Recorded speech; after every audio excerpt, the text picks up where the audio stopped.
რადიო.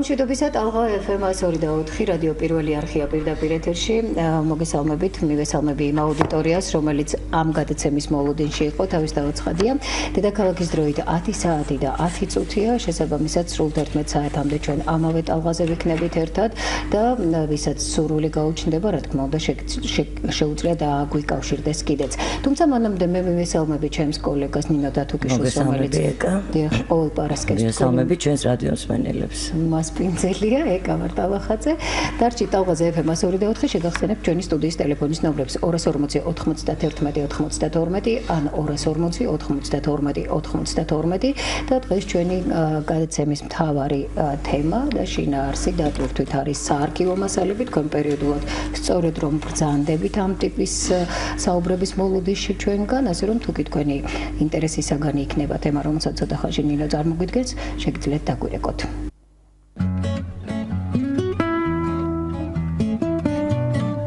ხაზის რადიო პარასკევი ჩვენ საინტერესო დროში გვიწევს ცხოვრება იცვლება დრო და ვიცვლებით ჩვენც მაგრამ უცვლელი რჩება მთავარი ნინო დათუკიშვილი ხაზის რადიო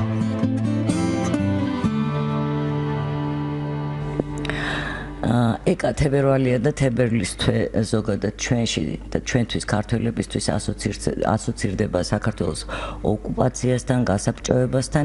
ჩვენმა მსმენელებმა იციან, რომ ჩვენ თანამშრომლობთ საქართველოს შინაგან საქმეთა სამინისტროს არქივთან და პერიოდულად თავაზობთ ხოლმე მათ ძალიან საინტერესო მასალას, რომელიც ამ არქივშია დაცული და წიგნადაც არის გამოსული.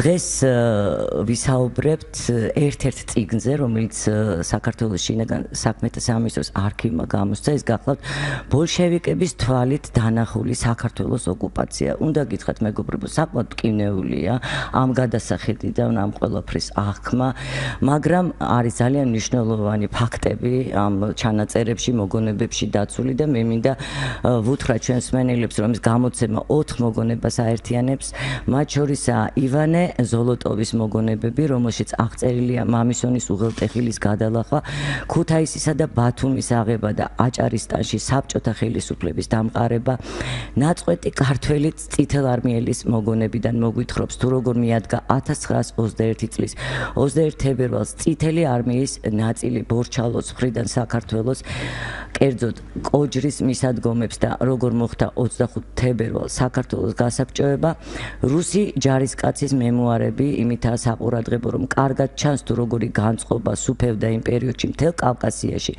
რუსეთისა და წითელი არმიის მიმართ და ასევე მიხეილ პავლეს ძე შრეიდერის მოგონებებში აღწერილია ჩეკისტების როლი საქართველოს გასაბჭოების პროცესში. ხა ბუნებრივია ჩვენ ამ 4-ვე მოგონებას დაწვრილებით ვერ აღვუწერთ დღეს ჩვენს მსმენელებს, თუმცა ჩვენ გვაქვს საშუალება რომ რაღაც ძირითადი ფაქტები, მომენტები მაინც გამოვყოთ ამ მოგონებებიდან და მე მინდა ჩვენს რადიოს მსმენელებს სტუმრები წარმოდგინო საქართველოს შინაგან საქმეთა სამინისტროს არქივის დირექტორის მოადგილე დავით ალავერდაშვილი მოვიწვიეთ დღეს სტუდიაში და პარტიული არქივის მეორე განყოფილების უფროსის მოადგილე ბატონი გელა ჩხატარაშვილი ეს ორივე ბატონი დღეს ჩვენი სტუმარია როგორც მოგეხსენებათ და მე მინდა მივესალმო მათ გამარჯობა, დიდი მადლობა მობრძანებისთვის. გამარჯობათ, უღრმეს მადლობა მოწესრიგისთვის.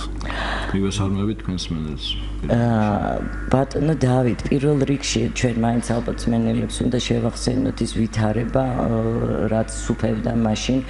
ჩვენ ვიცით, რომ არსებობს ასევე ფარული მიმოწერა, დაშიფრული მიმოწერა, იგივე სტალინსა და ორჯონიკიძეს შორის და ასე შემდეგ, ლიდერებს შორის და აი მოკლედ აღწეროთ. ეხლა აქ მე კი ვთქვი, რომ 1921 წელი ვახსენეთ, მაგრამ აქ არის 1919 წლის ასევე ჩანაწერები რუსი ჯარისკაცზე, რომელიც სხვა შორის მე მინდა ვთქვა, რომ ძალიან მტკივნეული იყო ჩემთვის ამ ყველაფრის წაკითხვა ამ გადასახედიდან, იმიტომ რომ ერთია, როდესაც სკოლის მოსწავლეს ესე იგი ისე იმ სულისკვეთებით გზდიან, რომ აი თქვა ძალიან კარგია, რომ შემოვიდა ეს წითელარმიელები, ოკუპაცია, არ იყო სიტყვა საერთოდ მაშინ ახსენები, მაგრამ ამ გადასახედიდან ეს არის ძალიან მტკივნეული და შეიძლება ითქვას ცოტა გამაღიზიანებელიც კი იცით და აი რატომ გადაწყვიტეთ ამ ვთქვათ მოგონებების ასე წიგნად ხო კონკრეტულად ხო ამ ნაშრომების დოკუმენტები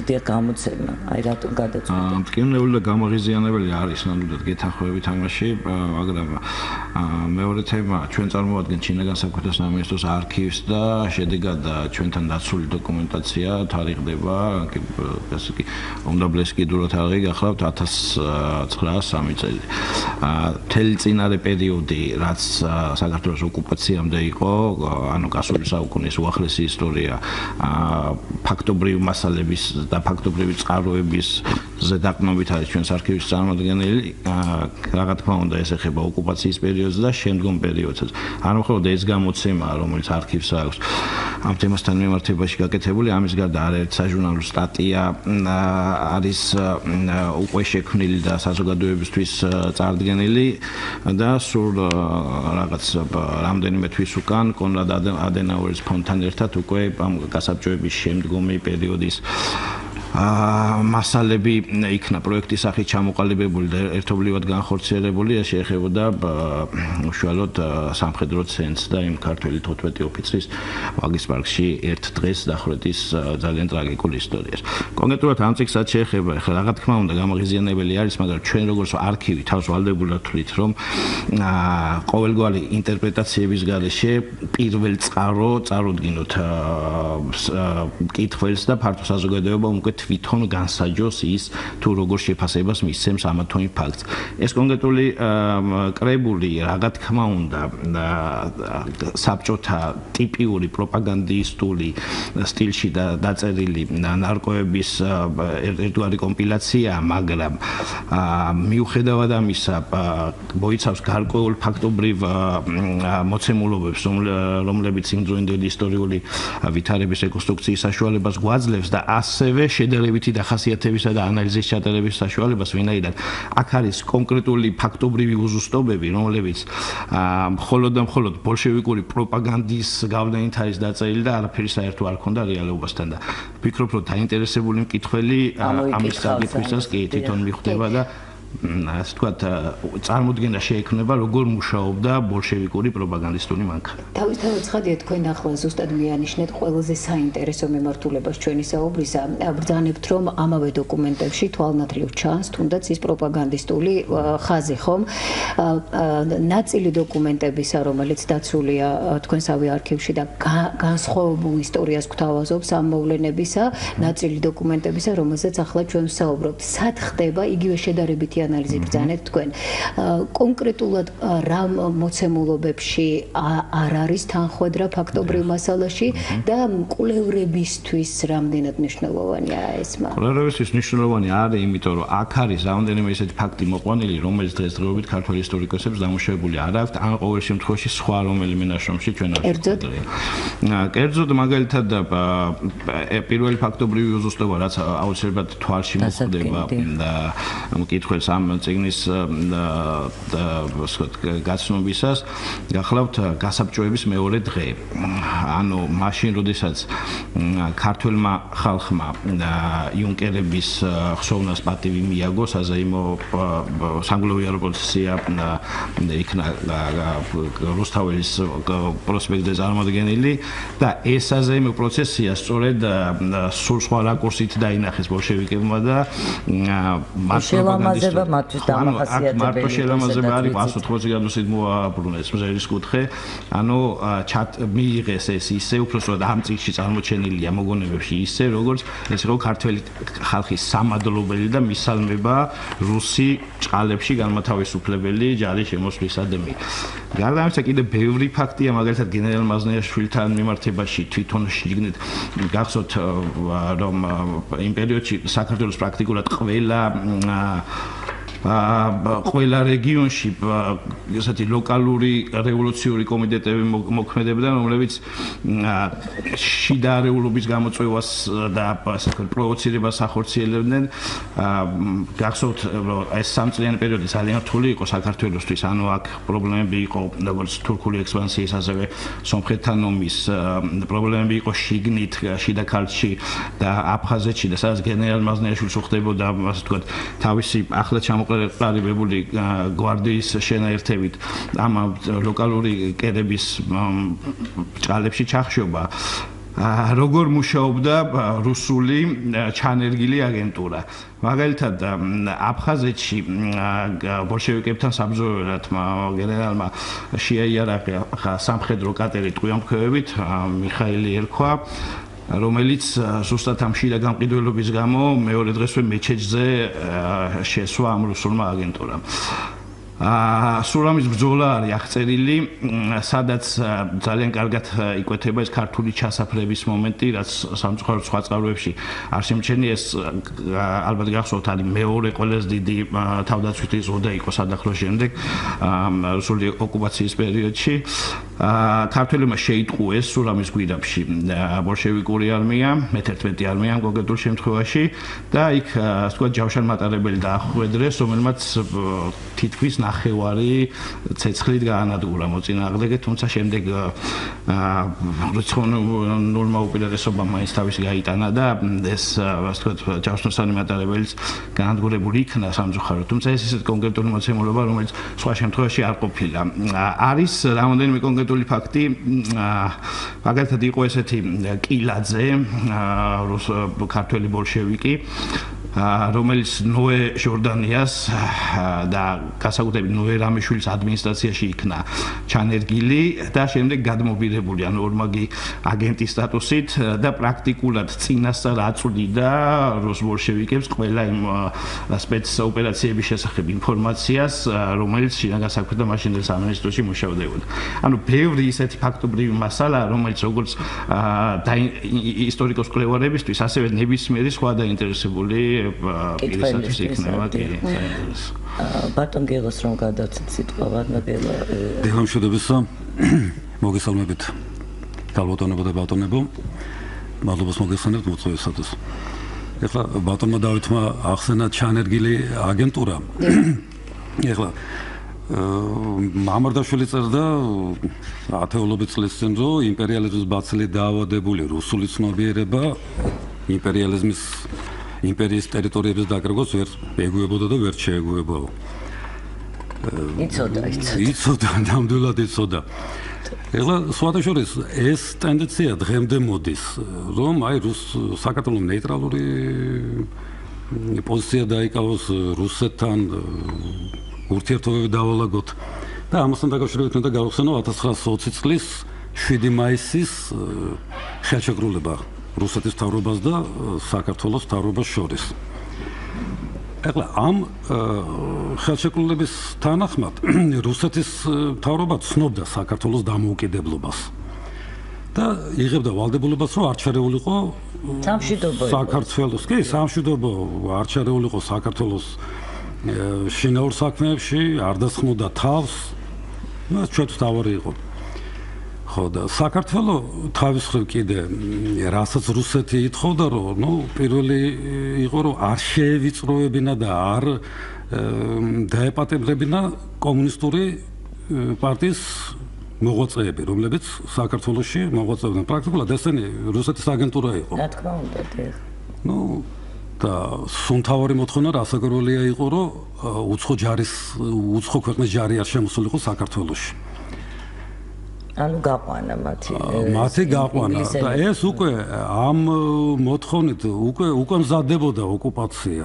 ეს ორი მოთხოვნა იყო. რა თქმა უნდა, ახლა ეს უბრალოდ ამოსუნთქვის საშუალება უნდა და რუსეთს რომ მიეღო და აი მაგ კუთხე ძალიან საინტერესოა სტალინის და ორჯონიკიძის მიმოწერა. ორჯონიკიძე მის ტრაფის იქით რაც შეიძლება მალე მოხდეს ოკუპაცია, ხოლო სტალინი აჩერებს მას.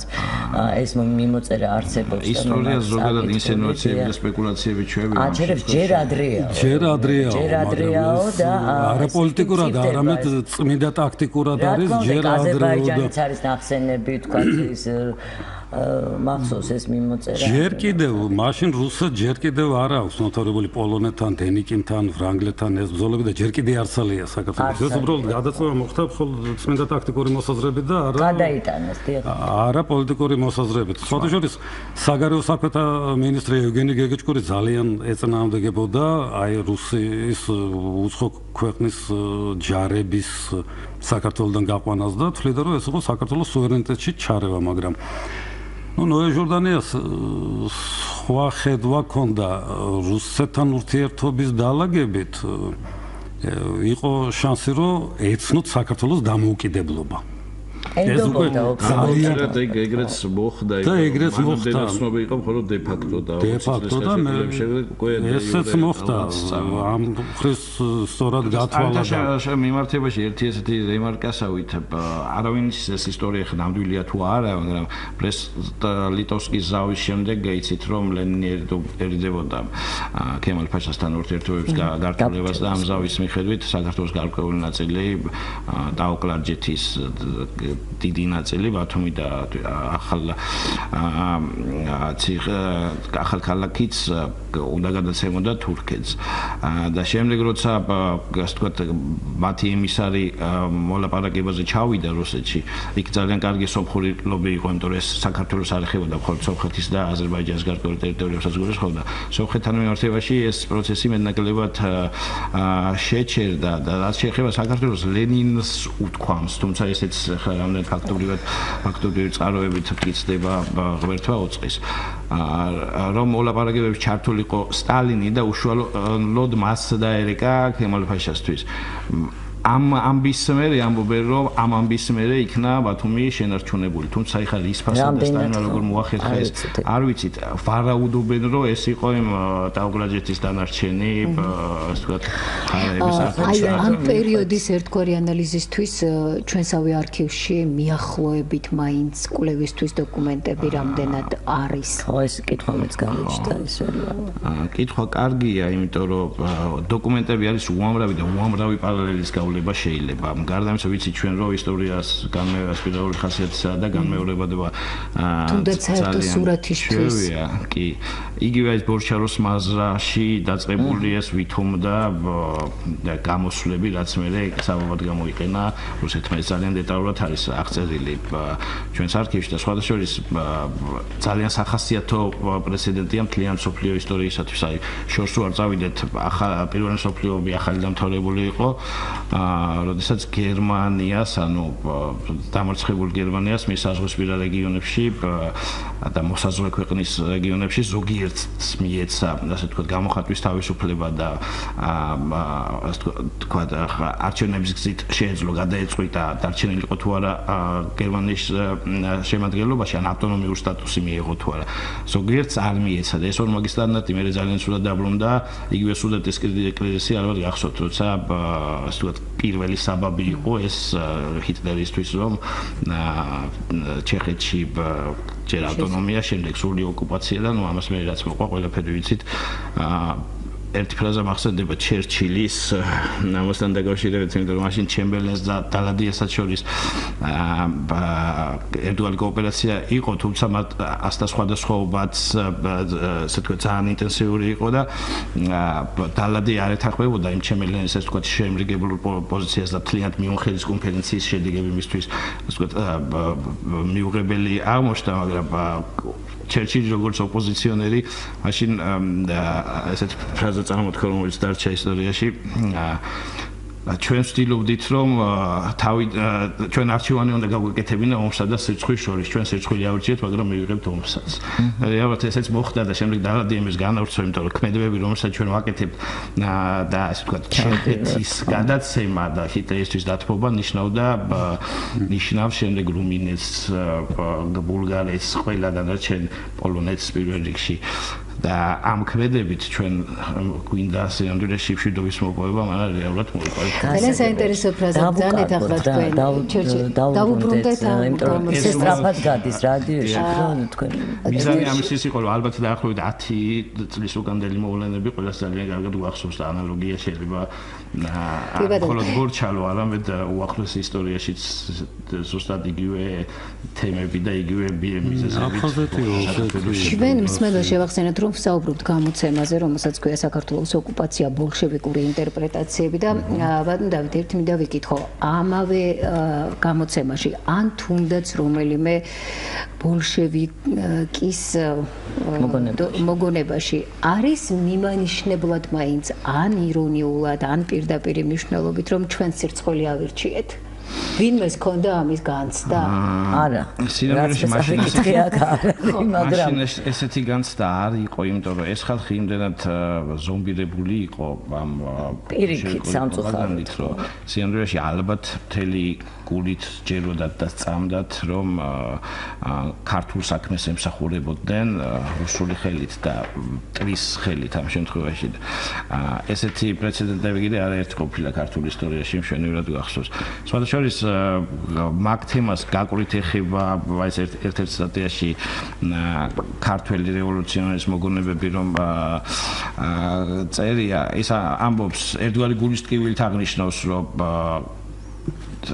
ჩვენ ყველამ ვიცი და ყველა ისტორიკოსი აღნიშნავს რომ ქართველი ხალხის შველი სურვილით შემოვიდა ბოლშევიკური არმია საქართველოში მაგრამ არავინ არ აღნიშნავს რომ ამ ბოლშევიკურ არმიაში ბევრი ქართველი იღებდა მონაწილეობას. აცდენი იქნებოდა. ხო, სინამდვილეში ეს აცდენი იყო არა იყვნენ კი იმიტომ რომ ფერდაფერდო მივყვეთ ამ მოგონებებს რომ ცოტა მსმენელებსაც ვაუწყოთ თუ რა ცნობებია კონკრეტულად ხე ივანე ზოლოტოვი მაგალითად აი ეკა მახსენა რომ ქონდა თუ არა ეს რანერთ ეკნებოდათ ხა მას ფოტოც კი არის ამ დაბეჭდილი აქ თქვენს წიგნში მამისონის უღელტეხილის გადასვლისას მღელვარე რთული მაგრამ სასიამოვნო დღეების სამახსოვროთ შევახსენოთ მსმენელებს კონკრეტულად რაზეა საუბარი აქ აჭარისტანის გასაბჭოება ნუ აი ესე არის ეს მოწოდებული ასე ვთქვათ ერთი ეპიზოდი მხოლოდ ჩვენ ვიცით რომ რუსული არმიის შემოსვლა 5 მიმართულებიდან განხორციელდა, ორი ეს იყო აღმოსავლეთ საქართველო, ანუ ერთი საქართველოს ლაგოდეხის მხარე, მეორე სადახლო წითელი ხიდი, აფხაზეთის მიმართულებიდან შემოვიდა უკვე მეცხრე არმია და მამისონიდან შემოვიდა ჩრდილოეთ კავკასიიდან ორი ბრიგადა კიდე ბრიგადა და ზუსტად ეს 98 დივიზია იყო რომელმაც მამისონის უღელტეხილის გადალახვა თებერვლის თვეში განიზრახა რაც საკმარისად რთული ამოცანა იყო შეუძლებლად თვლიდა ადგილობრივი მოსახლეობა აი ამ ტრავეს ამიტომაც ქართული ასე ვთქვათ სასაზღვრო ჯარი პირობითად შეიძლება ითქვას იმიტომ რომ მაშინდელი რაზმები ასე ვთქვათ გეხსენებათ საკმარისად მოუმზადებელი შეხვდნენ ამას იმიტომ რომ წარმოუდგენელი იყო მართლა მაგრამ ესენი იმდენად იყვნენ ამ პროპაგანდით ასე ვთქვათ დამუხტულები თუ მოტივირებულები თუ დატვირთულები რომ რეალურად მთელი ამ ხელა ამუნიციით მოახერხეს ამ გაუყვალელ თოვში და ყინვაყიამეთში ამ გზის გავლა ჩავიდნენ გადალახეს რიონი ჩავიდნენ ქუთაისში შემდეგ უკვე ბათუმის ოკუპაციაში მიიღეს მონაწილეობა ოღონდ აქ ერთი სახასიათო მომენტია სხვადასხვა ესეც ისტორიკოსებში ასთა სხვადასხვაობას იწვევს რუსული პროპაგანდა აღნიშნავს რომ მათ მიიღეს მონაწილეობა და უდიდესი წვლილი მიუძღვით ქემალ-ფაშას ჯარებისგან ბათუმის გათავისუფლებაში და თუმცა აქვე მათივე სიტყვებით არის მოთხრობილი რომ რეალურად გენერალი მაზნიაშვილი მივიდა მათთან და უთხრა რომ ქემალ ბათუმის გათავისუფლებას იღებდა საკუთარ თავზე და ჩვენც ისტორიული წყაროებით ესე ვიცით. მიუხედავად ამისა, რუსული პროპაგანდა მაინც ამას სხვანაირად წარმოაჩენს. ჩვენ მსმენელს შევახსენოთ, რომ ჩვენი გადაცემის სტუმრები გახლავთ შინაგან საქმეთა სამინისტროს არქივის წარმომადგენლები დავით ალავერდაშვილი და გელა ჩხატარაშვილი. ჩვენ ერთი მსმენელი გველოდება, მოусმინოთ მას და დავუბრუნდეთ ეთერში. ალო, მოგესალმებით. მოგესალმებით, ეთერში ბრძანდებით. გამარჯობა. აი თემიშეგეთ გადავჭერდა ცოტა გადმოვხვდა. აი რა მაინტერესებს ის პროცესები რაც ხდებოდა ამიერკავკასიაში, მაგალითად შეიძლება ლიტერატურული ნაწარმოები რა გავიცანთ ყურბან საიდის ალიდანინო და ასვით წარება ხდებოდა აზერბაიჯანის ანალოგიურად ხდებოდა და აი თქვა მაგალითად რამდენად სარწმუნო არის ყურბან საიდის იქ მოცემულობები ისტორიულ ჭერილში როგორ ემთხვეოდა. მეორე კიდევ როდესაც აი ყურადღებას მომახერხეთ რუსულ ბოლშევიკებზე, გავიხსენოთ აი თვითონ რუსეთში მიმდინარე სამოქალაქო ომებში თუნდაც ციმბირში ნესტურელი პაპაძე ვახსოვს. შემდეგ კეკვიძეს და აი მონაწილეობა მათი და უფრო ესე ვთქვათ თვითონ მე დასავლეთის მონაწილეობა მასში იგივე ხობს განაწილება იყო სფეროებისა მომავლისაც და მეორე კიდევ აი ამ მომვლენაში განსაკუთრებით ახსნაირის ხარსის შეთანხმება ბრესტ-ლიტოვსკის ზავი და იმის გამოხმაურება ხომ არ არის დღეს ვთქვათ მაგალითად რაღაცნაირად თურქული ექსპანსიის ვთქვათ მაგალითად ვიძახეთ მგელიო მაგრამ ამასობაში თურამ ქვეყანა დაგწე და აი თურქეთის მოძალება სამხრეთ საქართველოში რასთან არის დაკავშირებული ვთქვათ მეჩეთების გამოსონდა და რამდენად კალი არის მაგალითად რომ აი ემზადებიან ვთქვათ მაგალითად რეფერენდუმის შესატარებლად რომ რას არჩევს საქართველოს ეს კარგული ნაწილი თუ საქართველოს დარჩენ თუ თურქეთისა და პასის ამალწული მოძრაობა რომ თურქეთში არის გაძლიერებული აი მხრივაც როგორ იქნება ვითარება მომავალში თორემ რუსეთთან რაც იყო ეს გასაგები არის. დიდი მადლობა თქვენს არისთვის, თუმცა კიდევ ერთხელ მივანიშნოთ ჩვენს მსმენელსაც, გასაგებია კითხვის ლოგიკა, ჩვენ საუბრობთ საარქივო მასალებზე და კონკრეტულ დოკუმენტებზე, ამ შემთხვევაში ერთ კონკრეტულ გამოცემაზე. საჭირო ძალიან საინტერესო კითხვის პირველი ნაწილი იყო საკმაოდ საყურადღებო. მხატვრული ლიტერატურა, თავისი რა თქმა უნდა მხატვრული ელემენტებით გადმოცემული ფაქტებით, მაგრამ ფაქტებით, რომლებიც მეტწილად შეპირისპირებული უნდა იყოს ფაქტობრივ მასალასთან, ხო? აი იგივე ყურბან საიდი, იგივე ციმბირელი პაპა კი ბატონო. რაც შეეხება ყურბან საიდს, ეს წმინდა წყლის ლიტერატურული ნაწარმოებია და იქ მცირე ეპიზოდები არის აღებული, პრაქტიკულად იქ კონკრეტული წლებიც კი არ არის და თარიღიც არ არის მითითებული, ასე რომ ეს არის წმინდა წყლის ლიტერატურა, მხატვრული ნაწარმოები და ასე რომ იქ ინტერპრეტაციის უფლება ქონდა ყველანაირად. ზოლოტოვის მოგონებები ძალიან გამხატრულებულია ჩემი აზრით. ხო, ეს რაღაც მაგრამ ახლა გადავიდეთ ქართველი წითელარმიელის თუმცა ორი მსმენელი ყავს ნინო ბატონო მანამდე მოვსმინოთ მოგესალმებით. ალო, ისმის? დიახ, მოგესალმებით. მოგესალმებით და რა მაინტერესებს ახლა? კი, აი წინა გამოსვლელი, მაგრამ უკვე ძალიან საინტერესებს შეეხო ყველაფერ ამას. მაგაც იყო ისტორიას არსულ ჩვენი საქართველოს. დღეს ვინავთ, რავათ, რას ვაკეთებთ, ხედავთ, მაგათო ესე იგი აი წავსაღებული არის რა თავრობა საქართველოში არ არსებობს. მაშინ როდესაც არანაირი ესე იგი ეროვნულს არაფერს ესე იგი ადათ ყურადღება არ მიექცევა ამერიკის მილიონი წელი არ მოხდება თქვენ შემოგივრეთ რომ ესე იგი საქართველოს ნატოს ჯარი დადგეს. აი გერ ყავს გვესმის მაგრამ გასაგებია თემას. ნუ აბსოლუტურად რომელ რაღაცა წარსულებზე, ჭორებზე, ყველაფერზე როცა კი ბატონო. კიდევ ერთი მსმენელი გველოდება, მე მინდა ყველა ჩვენს აუდიტორიას და მსმენელს ხოვო რომ ვისაუბროთ კონკრეტულად თემასთან მიმართებით, იმიტომ რომ სამომავლო პერსპექტივებზე და შესაბამისად დღევანდელი რეალობის პოლიტიკურ ანალიზზე ჩვენ სტუმრებს ამ შემთხვევაში საუბარს ბუნებრივია ვერ მოუთხოვთ. მოგესალმებით. გამარჯობა. გამარჯობა. თურქეთის ყოფილმა ელჩმა საქართველოს პარლამენტის ბიბლიოთეკაში მოაწყო გამოფენა და პატარა ბუკლეტებით დაგვირიგა ერთ-ერთ ბრძოლაზე, სადაც თურქეთმა გაიმარჯვა რუსეთზე. და პირველ მსოფლიო ომის დროს დაგვითხა, რომ ამ გამარჯვების შედეგად საქართველოს მიიღო დამოუკიდებლობა და რა ბრძოლა იყო და რამდენად სიმართლე გვითხა თურქეთის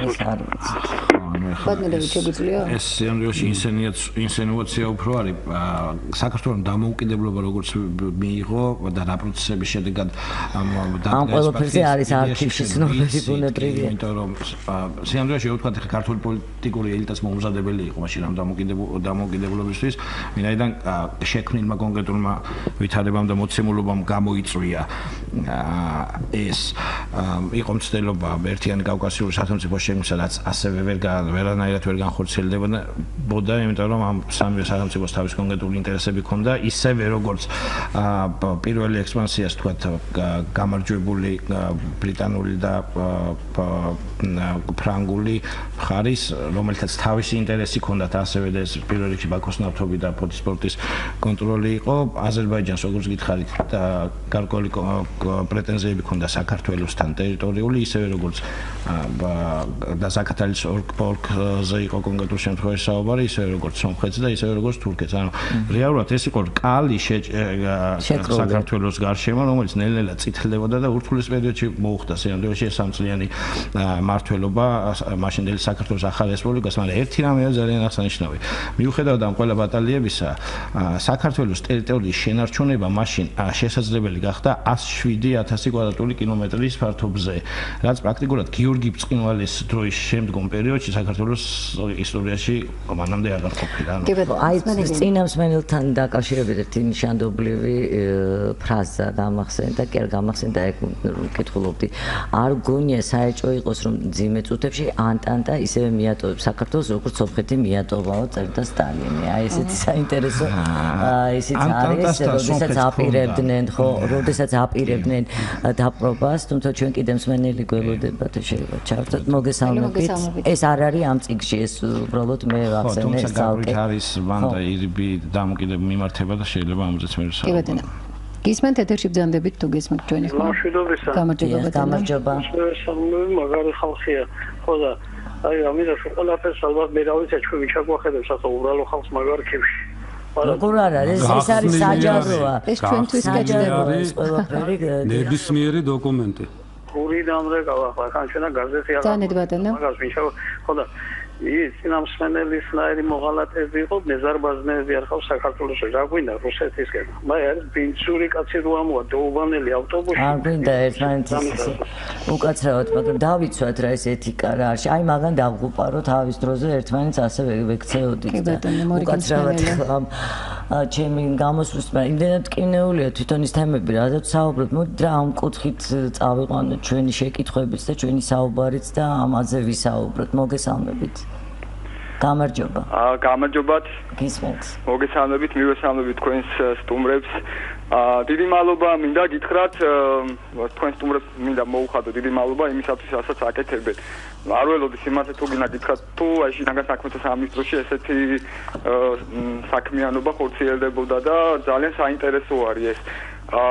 და მადლობას ვუხდი მათ შინაგან საქმეთა სამინისტროს დავუმატებთ. ძალიან კარგი გამოცემები აქვს, რომელიც ყველასთვის ხელმისაწვდომია. სხვათა შორის არა მხოლოდ გამოცემები ბეჭდური სახით, ამავე არქივში მზადდება დოკუმენტური ფილმები, ვიდეო ფილმებს გულისხმობ ამ შემთხვევაში თავისთავად ცხადია, რომელიც თქვენ შეგიძლიათ ნახოთ როგორც შინაგან საქმეთა სამინისტროს არქივის ოფიციალურ ვებგვერდზე, ასევე Facebook-ზე მათ აქვთ თავისი გვერდი და შესაბამისად ბევრ საყურადღებო მასალას წაწყდებით ისეც, რომელზეც აი წინამსმენელმა რომ ბრძანა ჩვენამდე ვინ მოიტანს ამ დოკუმენტებსო, უკვე მოტანილია და უკვე დაშიფრულია ეს ტექსტები. ბატონო გელა, ჩვენ წაკითხვასაც ვაპირებდით მთელი რიგი ფრაგმენტებისა, მე მგონი და ჩვენ არა გვაქვს ახლა ბევრი დრო, მე მინდა რომ თვითონ ამ თემაზე მოკლე ინფორმაცია მაინც მივაწოდოთ ჩვენს მსმენელებს და ძალიან მნიშვნელოვანია, თუნდაც ქართული წითელარმიელის მოგონებები ხო, ეს ადამიანი. ხოჭერს ეს ქართული წითელარმიელი ძალიან საყურადღებოა ჩვენ ახლა უნივერსიტეტის 100 წლის იუბილეზე იმავთ და როდესაც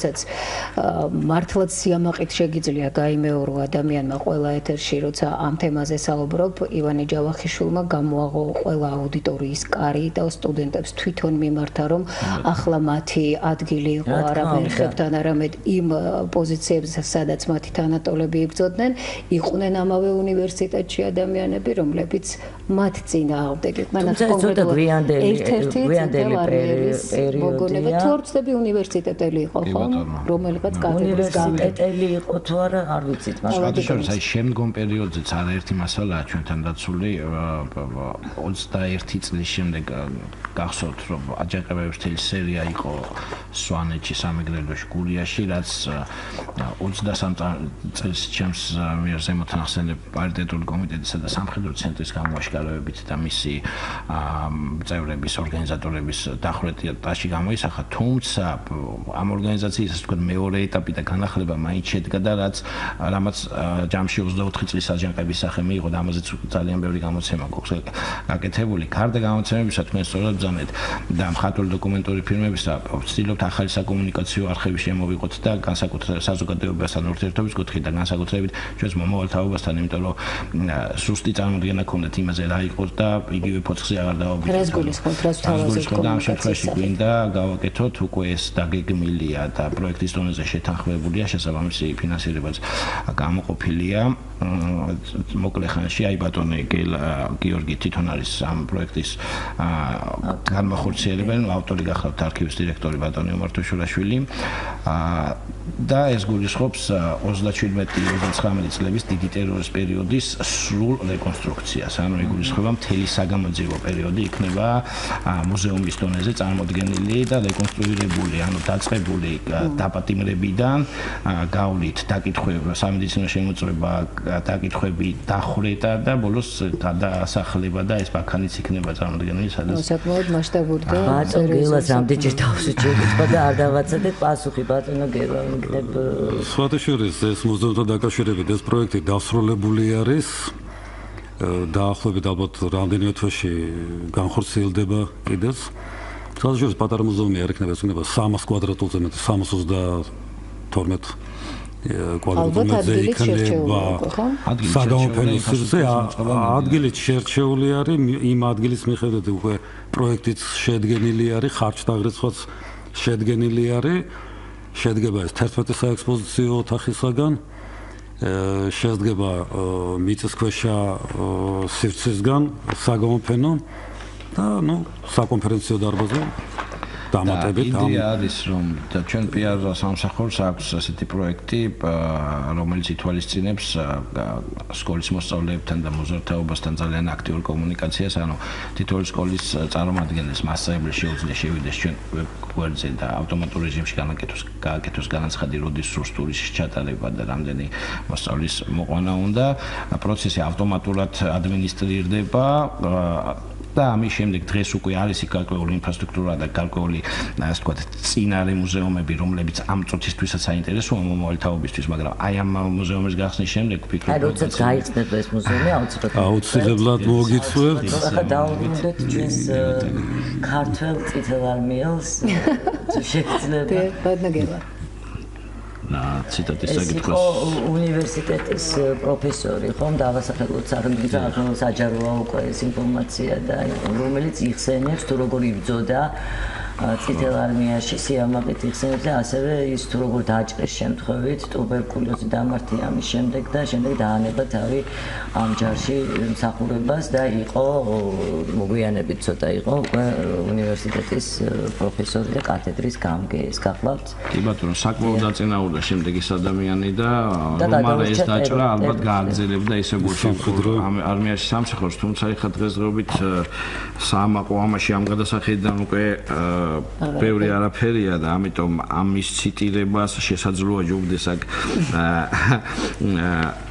ასე ვთქვათ, ქართველი ბოლშევიკების მიერ კონტრრევოლუციონერებად შეერაცხული, მაგრამ სინამდვილეში ნამდვილი მამულიშვილების ციტირება, რომლებიც 21 წლის შემდგომ პერიოდში სხვადასხვა ფორმით და სხვადასხვა ტრიბუნის გამოყენებით მუდმივად ცდილობდნენ რაღაცნაირად ამ რუსული ბოლშევიკური ექსპანსიისთვის წინააღმდეგობა გაეწია და ძალიან სახასიათო ლექსი არის ერთი გურული ხო, კონდა ინფორმაცია და კი ვიყავი მოგოდინში რომ ამას აგვიკითხავთ. აუცილებლად წავიკითხავთ, თუმცა მანამდე ჩვენ მე ცოტა არ იყოს გულს მომეფონა ამ კრებულში რუსი ჯარისკაცის მოგონებები, რომელიც აღწერსო თურმე თბილისში ველოდებოდი, თბილისთან ახლოს თბილად დახვედრასო, მაგრამ ანუ რეალურად შეულამაზებლად აღწერს ფაქტებს შედარებით ყოველ შემთხვევაში თვითონ ჯარისკაცებიც რა დღეში იყვნენ, რუსი ჯარისკაცები, გარდა ამისა რომ მოსახლეობა საკმაოდ ტრულად განწყობილი იყო და ასევე სხვა შორის კოსებიც არიან ახსენები და კაზაკები, რომელიც ზუსტადაც რომ რუსების წინააღმდეგ იბრძოდნენ. ეს არის ოკუპაციამდე პერიოდი, ანუ მანამდეც კი განწყობა ესეთი იყო, ანუ ეს არის ყუბანის დენიკინის ყუბანის დაჯგუფების მიერ ჩრდილო კავკასიაში განადგურებული რუსი ჯარების ნარჩენები, რომლებიც საქართველოს გავლით ცდილობდნენ სამშვიდობოზე გაღწევას, ასე ვთქვათ. კი ბატონო, მაშინაც კი ანუ ჯერ კიდევ არ არის დამდგარი რუსული ოკუპაცია, ანუ მიუხედავად ამისა ეს ანტაგონისტური დამოკიდებულება იგრძნობა უკვე რა თქმა უნდა. საუბარია კონკრეტული საჯარისო ბოლშევიკური ფორმირებების და ჯარისკაც გულუბრყოდ უკვირს ჩვენ რუსები გამათავისუფლებელები ვართ და რატო ხვდებიან ასეო და ამით უმეტეს სტუმართ მოყარე თბილისთან ახლოს ვარ და გონია რომ თბილად შეხვდებიან და ამ დროს როგორი დახვედრა მოგვიწყესო და თვითონ რუსებსაც სხვათა შორის თავისივე ხელმძღვანელობას ისე პირდაპირ აუგად არ მოიხსენებენ, მაგრამ სულ 150 მანეთი მოგწეს აი ამ ყინვაში და ამ უბედურებაში გადასვლის შემდეგ აი რაღაცნაირად და ყველაფერი მაინც უფრო ნატურალურად არის აღწერილი და ამდენად ის განწყობილება რაც შემდეგ ზოლოტოვის იმაში მოგონებებში არის რაღაც თითქოს საოცარი აღმაფრენა და ისე ხდებოდნენ. ჩვენები ასე არ არის ნამდვილად და რეალური მოგონებებია აი ამ უცნობი. აი ესეთი ძალიან სახასიათოა ეს ლექსი რომ ხო, მოგოდებოდი რომ ლექსი მოძებნი გურის წარმოადგენს მეგონი ჯოსმატოგელეს და წარმოიდგინეთ რა დამდგრუნელი სიტუაცია იყო იმ პერიოდში, როდესაც ეს ხალხი რეალურად უყურებდა ამას. ახლა არქივში მუშაობისას აი ვერ ვეჩვევით, აი დამიჯერეთ რომ ადამიანი არქივში ვერ ეჩვევა და გულგრილად ვერ უყურებს და ვერ კითხულობს იმ ინფორმაციას და იმ დოკუმენტებს, რაც ხდება. მრავალი წლის განმავლობაში ვერ ეჩვევა. და ახლა წარმოიდგინეთ იმ დროს გურული გლეხი იყო ეგეთი პავლე კალანდაძე, რომელიც არის საოცრად გაჭირებულ სიტუაციაში, გარშემო აქვს კატასტროფული მდგომარეობა და მიუხედავად ამისა შერჩა იუმორის გზნობა და დიდძალს წერს, შეიძლება თეთრი ლექსი დაარქვა. ხალხს ეს დოკუმენტი ჩვენთან თანამშრომელმა ლია კერესალიძემ აღმოაჩინა ჩვენს არქივში. და ამდენი დამდგრუნველი სიტუაციის შემდეგ ფრაგმენტი გამოყენებულია მხატვრულ დოკუმენტურ ფილმშიც და ეხლა ალბათ ნაწილობრივ წავიკითხავთ, ხო, ნაწილობრივ წავიკითხავთ. წავიკითხოთ, მაგრამ რასაც მოვასწრებთ. ამხანაგო ბიძია. ბიძას წერს. ბიძას წერს. იმ დასაქცევ 18 მარტს გევიხედე ბიძია და ნეტაი არ გამეხედა. რაღაცას გააქვს ბრიგინი, დრიგინი, ლიწინი. პრიცინი და მოდის, მაგრამ რა მოდის? მოდის უშველებელი რევკომი, პროტკომი და პრედრევკომი. მოდის და მოუძღვება, მაგრამ რას მოუძღვება? მოსდევს და რა მოსდევს? მოსდევს პარტკომი, პროტკომი, პრუტკომი, პუსკომი, დოიკომი, უჩასკომი, ფაბრიკომი, ზავომი, გუბრატკომი, მესტკომი, სონაცხოზი, სორნავოზი, ამას განსაკუთრებით უსვამს ხალხს, ფარნაოზი, გრუბკავოსტი, სულპრახოსტი. ფარნაოზით მიაყოლა. კი, მიაყოლა. იმიტომ რომ ფარნაოზებს არ იყვნენ, მაგათ ნაკლებობაც არ შეიყვნენ, რასაკურველია. კონსოიზი, პროფსაუზი, კონსომოლა, სოცაბეზა, ნარკომ, ზდრავი, ზდრავოდელი, აგენტ პუნქტი, იქით პუნქტი, სიქიზ მუნდი, მიგიზ მუნდი, ბიგიზ მუნდი, ნაჩიდრიგი, ფარპოდი, სანიტარპოდი და უკან მოსდევს დესკარმერა და ჩეკა. მოაქვთ, მაგრამ რა მოაქვთ? ნეტავი არ მოქონდეთ. მოაქვთ შიმშილობა, წყურვილობა, უფულობა, უპურობა, უხორცობა, უვინობა, უწამლობა, უბინაობა, უცოლობა, უქმარობა.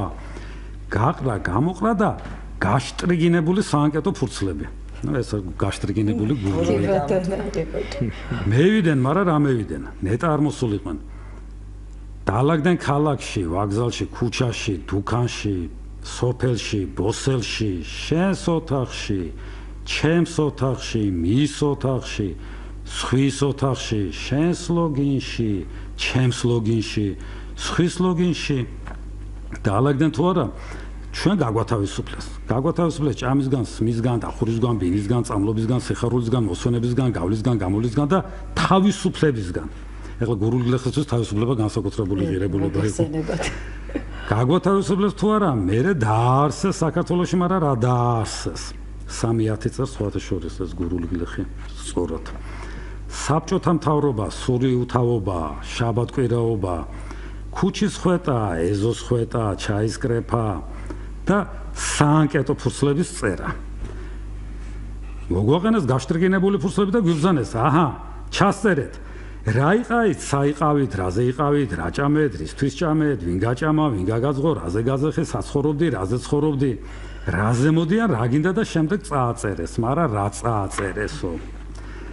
გააძევეთ, ვიკინოთ, დაიჭირეთ, დახრიტეთ, არასტავაი ჩეკასგან, არასტავაი ჩეკასგან, ერთი სიტყვით ყოლისფერი ბევრი ჩამოიტანეს, მაგრამ ყოლისფერს ჩეკა ჯობია იმით, რომ ნიკოლოზის თავი გამოჩეკარეს. და ამასო გვამადლიდნენ რომ ნიკოლოზი ჩამოაგდესო და უარეს საოცარი სევდანარების ხო რაღაც ეგ ტრაგული იუმორი რაღაც ეგ სატირა უკვე ეს ფურცელი საიდან მოხდა არქივში და ამ გლეხს რა ბედი ეწია რამე ხო არ ვიცით ამაზე ნუ ეს გლეხი დააბეზღეს ბატოშორის მეზობელმა დააბეზღა ეს ბატონი გადასახლებული იქნა და განუსაზღვრელი ვადით გადაასახლეს შემდეგ ციმბირში ნუ ახლა განუსაზღვრელი ვადით ეს საერთოდ იურისპრუდენცია არ ცნობს ესეთ სამწუხაროდ საბშობლოში ეს ადამიანი აღარ დაბრუნდა ცოლი იქ მოიყვანა იქ ნუ აქ იგრძნობა თუ როგორ მასკად იგდებს ასე ვთქვათ ამ ყველა ნუ პრაქტიკულად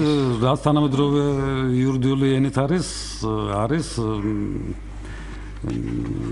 სახელი და გვარი ვიცით კი პავლე კალანდაძე პავლე ბძანეთ თქვენ დიახ აჯიტაველი სხვათა შორის ეხლა მეოთხე მოგონება რაც არის ეს მემუარი მე მგონი საერთოდ ცალკე გადაცემის თემა ხო ცალკე გადაცემის თემა ალბათ და შეიძლება ეხლა დღეს რაც პონდ ბუნებრივია იმაზე ვეღარ ვისაუბრეთ ეს არის უკვე ჩეკას მიერ განხორციელებული თქვათ ღონისძიებები საქართველოში ამიტომ დღეს ვერ მოვასწრებთ ამაზე საუბარს აი რაღაცა შევაჯამოთ ეს ჩვენი გადაცემა და დავასრულოთ შემდეგ ეკალბათ ხომ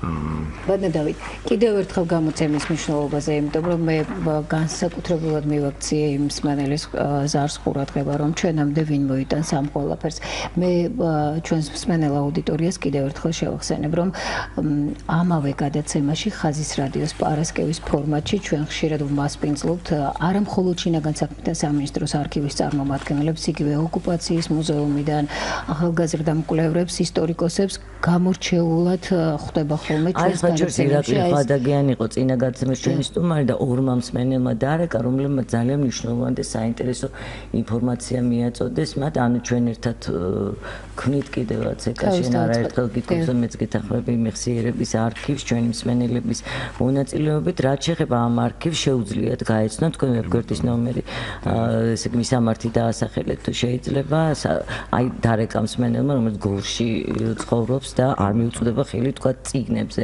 მაგრამ ელექტრონული ვერსია მას თუ კი დაინტერესდება ახლობელსაც რო თხოვოს შეუძლია რომ აიკითხოს შეიძლება ნებისმიერ დაინტერესებულ შეუძლია მიმართოს არქივი არის განსხვავებით ბევრი პოსტსაბჭოთა ქვეყნისგან სრულიად ღია ნებისმიერი მსურველისათვის პრეცედენტოა ეს ბალტიისპირეთის ქვეყნებში ჩვენ ჩავთვლით დაანჩენ პოსტსაბჭოთა სივრცეში რომ უშუალოდ არქივი ხელმისაწვდომობის თვალსაზრისით მე შევახსენებ რადიოსმენელებს საუბარია საქართველოს შინაგან საქმეთა სამინისტროს არქივზე რომლის დირექტორის მოადგილე დავით ალავერდაშვილი და ერთ-ერთი განყოფილების უფროსის მოადგილე გელა იყვნენ დღეს მეგობრებო ჩვენი გადაცემის სტუმრები სიამდვილეში ანუ შინაგან საქმეთა სამინისტროს არქივს წარმოადგენთ უწყებრივად, თუმცა რეალურად აქ მასალები დაცული არა მხოლოდ შინაგან საქმეთა სამინისტროს საკუთრივ, არამედ ეგრეთ წოდებული სუკი, ანუ გაკეთებ თელეში პარტიული არქივი 91 წლამდე და პლუს პარტიული ორგანოების არქივი ეგრეთ. ჩვენ არაერთხელ შევხვდებით მომავალში ერთმანეთს. აუცილებლად. მადლობა. ეკას ჩვენს ნინო დათუკიშვილი ეკატალახაძე უწყობოდით გადაცემას ჩვენი დღევანდელი შეხვედრა რა თქმა უნდა დღეს ვეღამით ამავე ტალღაზე შეგიძლიათ გამეორების სახით ჩანაწერის სახით მოისმინოთ 23 საათსა და 10 წუთზე. ბედნიერი დღე მსურს გისურვოთ ხაზის რადიო ორ შაბათამდე გემშვიდობებად. ნახვამდის.